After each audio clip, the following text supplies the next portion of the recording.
So, can you see where we are today? We're at the scrap box. What is this scrap box? Well, yeah, in Yorkshire, they call the little bits of batter that hang around in the oil, they call those scraps. In North Wales, they call them bits. I don't know what they call them in your part of the world, but if you have a different name, put them in the comments, it'd be nice to know. Anyway, they're the scrap box. They give away the scrap box, the scraps, of course, for zero cost, which is a very, very good thing for Yorkshire. This place is on the 1079 on the road to Hull, and it's very, very popular. There's a lot of cars here, and they're all here for the fish and chips. So we've got to get in a queue and find our own fish and chips. So without further ado, come on then. Right, well, it's a little bit lighter in here, which is quite nice. Please order a regular fish and chips, please. You're cooking in beef dripping, yeah, that's marvellous. Okay, so there's not many people cooking in beef dripping, are there, these days? Your fish cakes, do you make them yourselves? Right, I'll have a fish cake as well then, please. And also a portion of your tartare sauce, because you make it yourselves, don't you? Right, it'll be card, my darling. And if I could have a receipt as well, please. That's gone through, that's lovely, thank you. Thank you. Oh, that's lovely, thank you.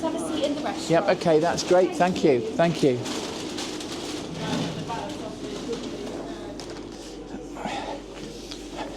Right, so you get yourself a seat and they call you when your number's up. I've got a lucky number, 155. In this light, I don't know, I feel a little bit vulnerable because I feel old. So yes, so we're having regular fish and chips. I might need to ask them a question as well about the chips, what sort of potatoes they use, because that's interesting for me. Can I ask you a question? Yeah. It's a weird one. What variety of potatoes do you use in your chips? Ramos. R-A-M-O-S. Spanish variety of potatoes. Okay, so Ramos. So the thing is, this is a winter crop that you're using, because they're for it. So Agria is only a summer crop, yeah? Oh, that's interesting. So in the summer, do you use Agria then? Yeah, we'll use Agria, or Accord is another one. Right. Okay.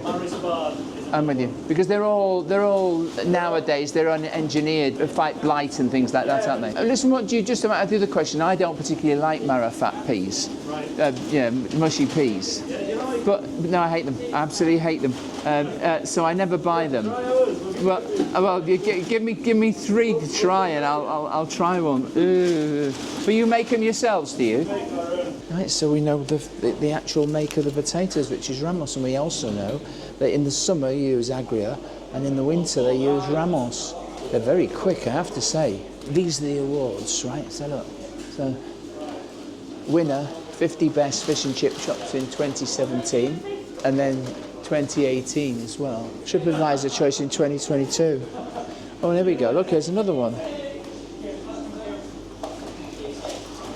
And another one. Oh, 2025 already. And look, there's the dripping down there, look. The boxes are upside down, but you can see White Rose, deodorised beef dripping. That's the best sort of way of cooking chips. Very busy. And everybody is very cheerful. Thanks ever so much. Most grateful.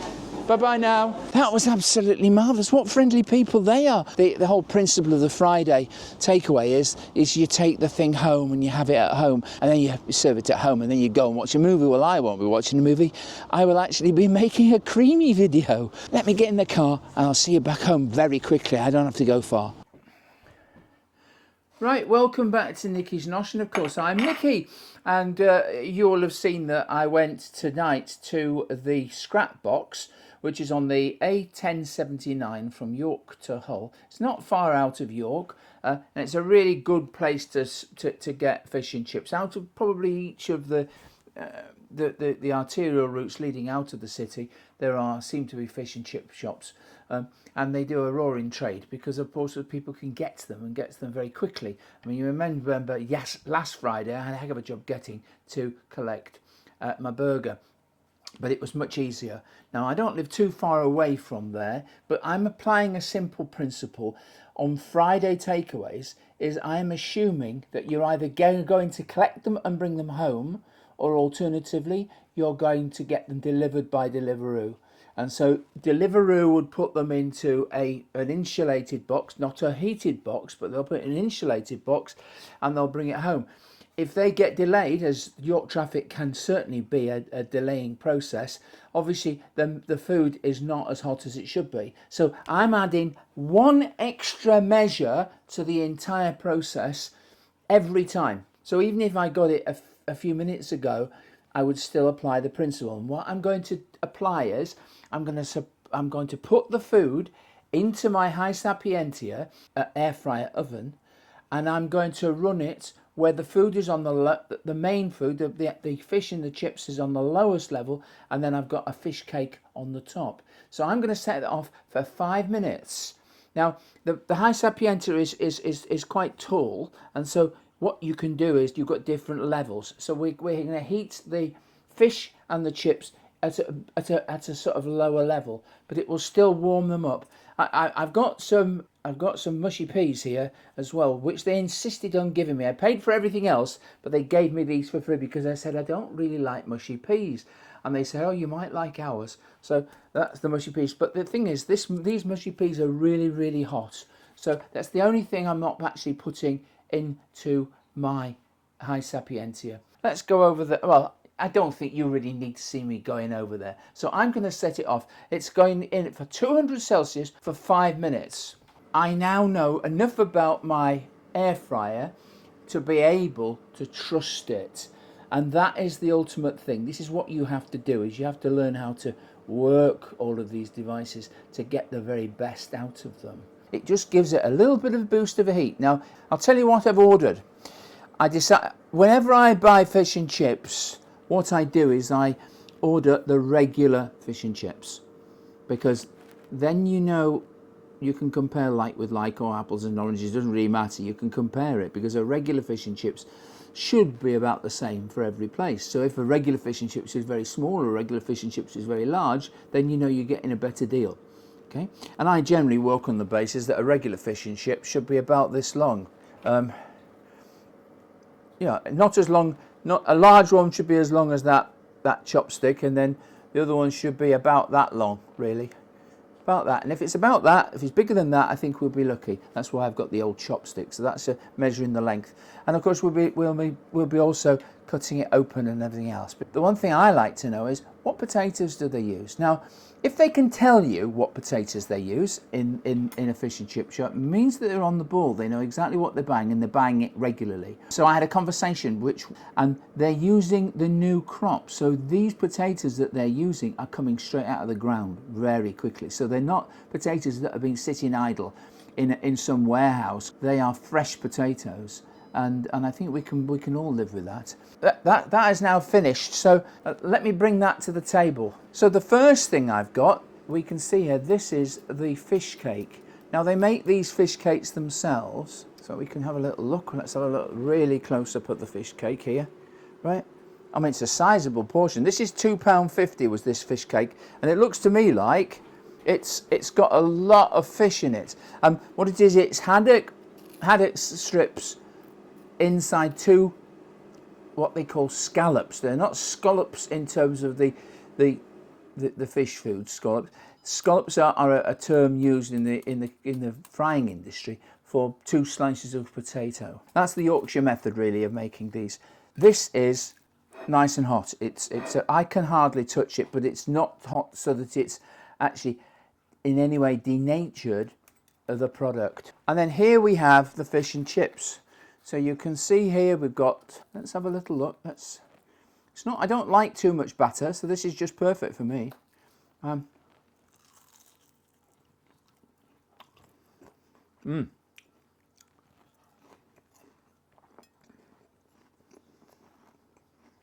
batter is crisp.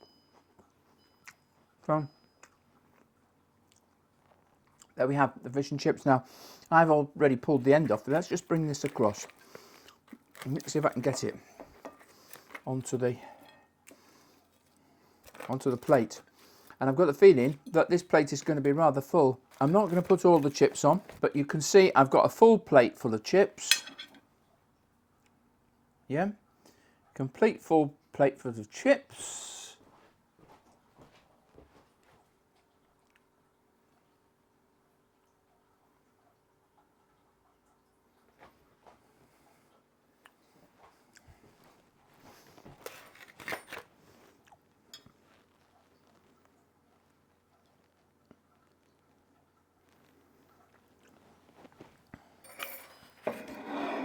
and I've got some more left over. If I feel hungry, I'll have these as well. But I've worked on the basis that I could probably have these for tomorrow.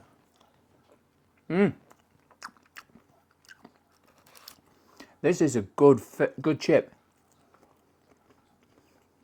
I quite like them a little soft, and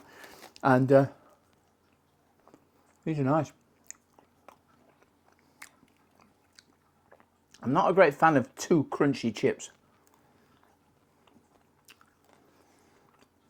because I'm getting on in years and my gums and my teeth are not as good as they used to be. But these chips are good. And you can taste the potato, which is the most important thing. We got the homemade fish cake, we've got homemade mushy peas, which I don't like, and we've got homemade tartar sauce. I've made my own tartar sauce, so I sort of know what to be expected. It's gherkins and it's capers, and I can't remember what it is. I've forgotten because I'm old. I'll put the recipe of how to make your own tartar sauce up on the screen. But this is homemade. I'm going to taste this raw now.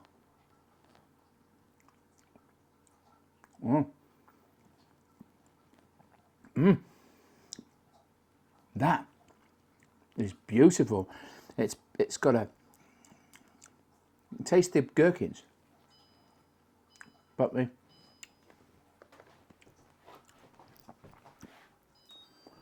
in fact, I would say this is the best tub of tartar sauce I've ever had. This has flavour in it.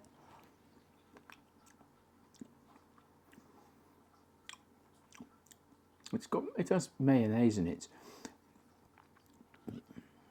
but the gherkins and the capers are really enhancing this sauce. So I'm going to put a bit of that on my plate. I have a bit of a thing for relish. I always say, if somebody's got a really good recipe for relishes or sauces, they should actually sell those as well, but sell them in big tubs so that you could use them at home. Right, now let's have a little look what we've got here. I'm not putting any salt and vinegar on this.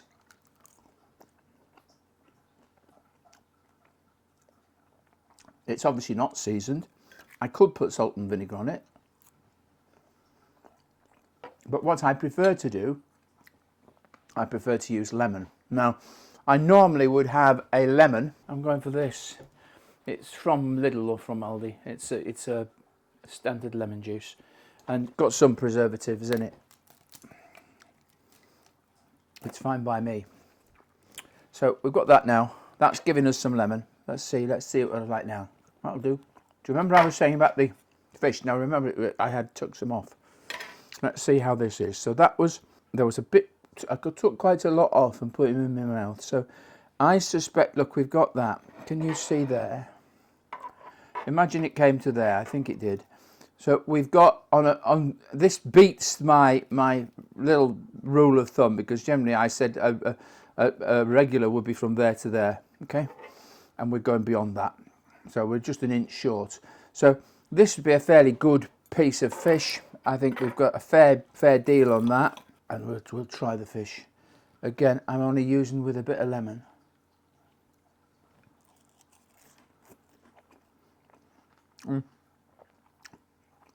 The fish is hot. It's not steaming hot, but it's hot enough. It hasn't been in any way affected by the heating process there, and it really is a good thick piece of haddock. Oh, lift it up. Fish this off. Look, you can see how big the fish is. It's a good sized piece. I'm a bit of a messy pup, really.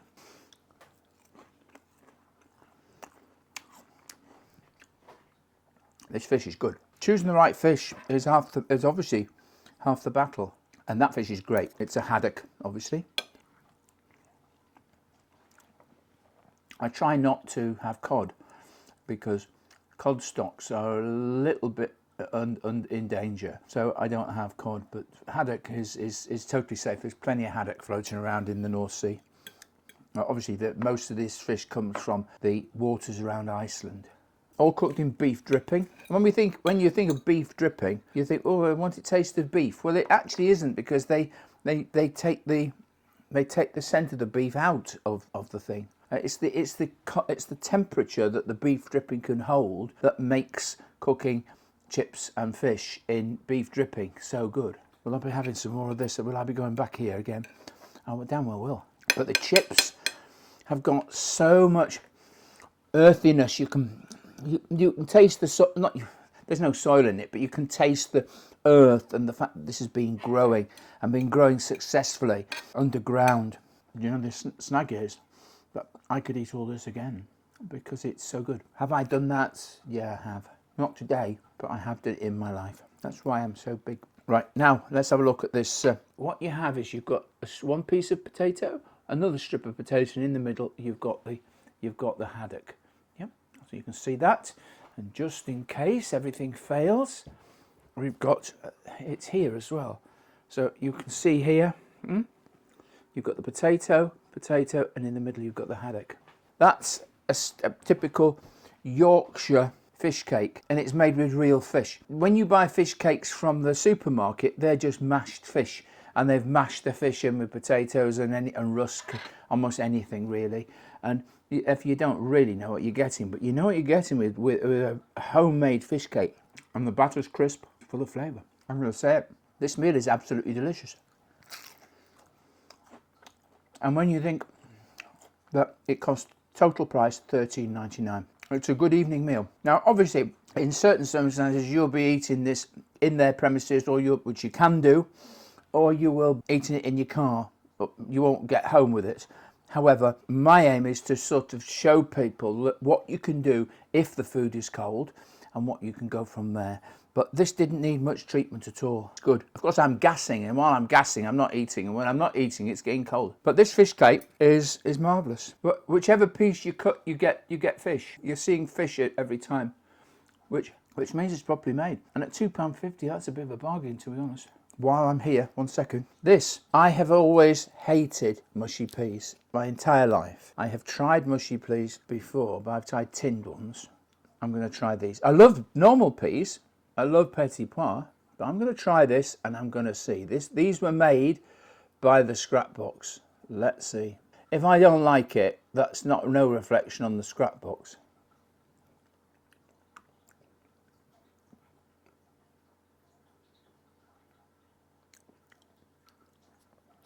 Ooh.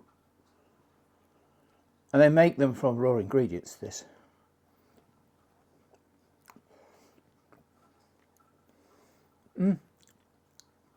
I can taste peas, not mush. The peas are there. The taste of peas. Well, I think the scrap box has achieved the impossible. I think they've made me enjoy mushy peas. I haven't had a mushy pea. Sorry, I didn't say that. I haven't had a mushy pea in ages. No, I haven't had a portion of mushy peas in at least 50 years, maybe longer. Can I eat these mushy peas? Yeah, I can. They are to mushy peas what that tartar sauce is to tartar sauce. It just goes to show that if you make things from first principles in certain industries, they can beat something that comes from a tin. A lot of fish and chip shops just go to Booker's and buy a big tin, and I'm talking a big tin, a big tin of mushy peas, and they open it up and then they just dollop it out until it's gone, and then they open another tin. I really thought I was going to hate this. But I could eat these peas all the time. Thank you, Scrapbox. They gave me these free because they didn't think I'd like them.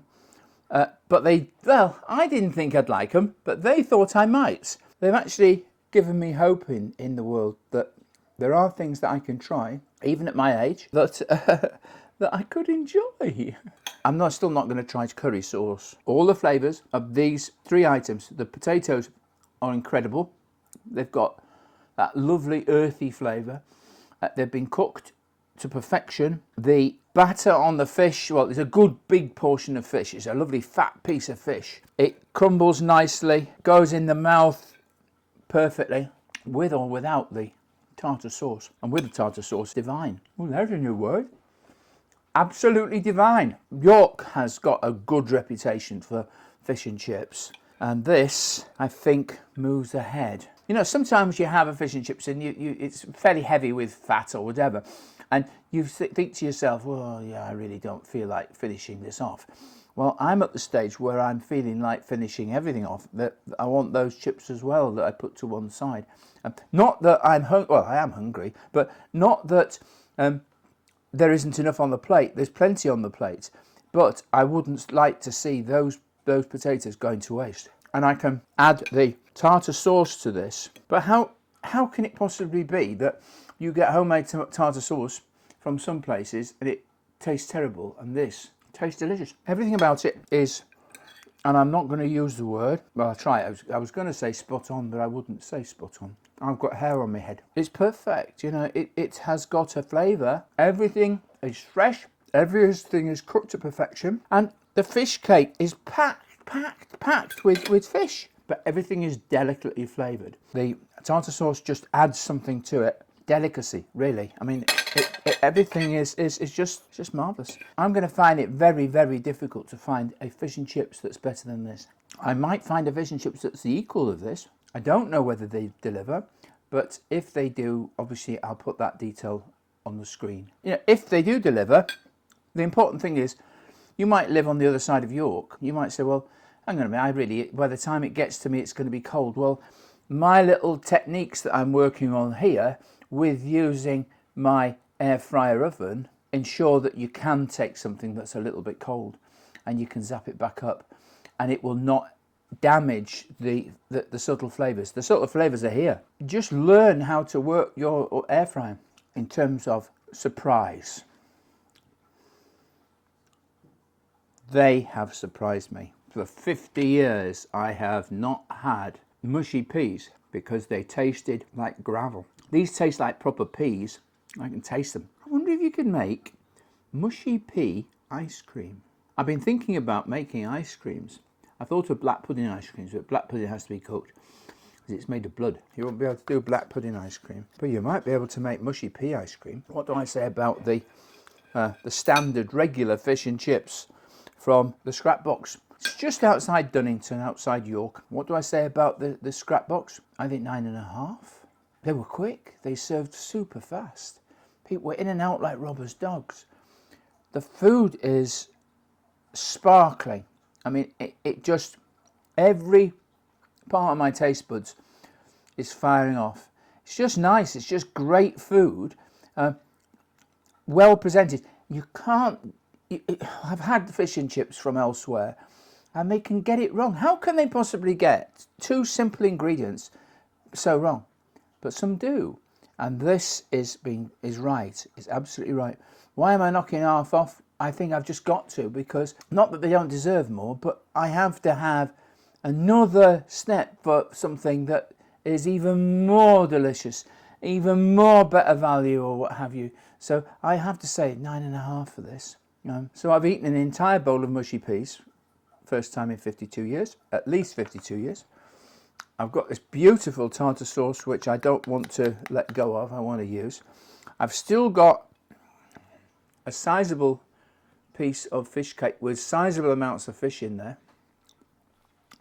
And I've also got a tiny amount, I've got that, look at that beautiful piece of fish. So, there we go. I found a fish and chip shop that really does do what they say they can do. They deserve the accolades that they've got. They know what they're doing, they're committed to their art. He knows his business and he knows that he's delivering a fantastic product. And so, thank you, the scrap box. Any that get 6 or more, right, get the Nikki's nod. So, it gets Nikki's nod. This meal gets Nikki's nod more and more. And it was $14.99. Now, Could I have probably separated this out and had 2 meals? Yeah, I could really. I could have given somebody half of this, or I could got a larger one and then we could split the large one. It's more than enough. Like I say, I've still got those chips. So if you've enjoyed the video as much as I've enjoyed eating this meal, please consider subscribing. And if you subscribe, it costs absolutely nothing. It means that I get a few steps closer to getting the magical figure of 1,000 subscribers. Beyond 1,000 subscribers and beyond 4,000 watch hours, I get to be monetized. It means I can pay the electricity bill, perhaps, because there are a number of lights that I've got in here to illuminate my old face. And of course, it means as well as I can probably afford to go and have a more slap-up meal every occasion. So please subscribe. If you've already subscribed, thank you very much. And do the old thumb up business. That means you like the video. And when you do that, YouTube looks at it. It's got this algorithm and it says, well, obviously quite a lot of people seem to have liked that video, and so they recommend it to other people. And it sort of gets the... it's like a snowball. The snowball starts to move and move that little bit faster, and that means I get more people interested. Thank you for watching. So from me, Nikki at Nikki's Nosh. Cheers, my dears. Please subscribe to Nikki's Nosh and like, comment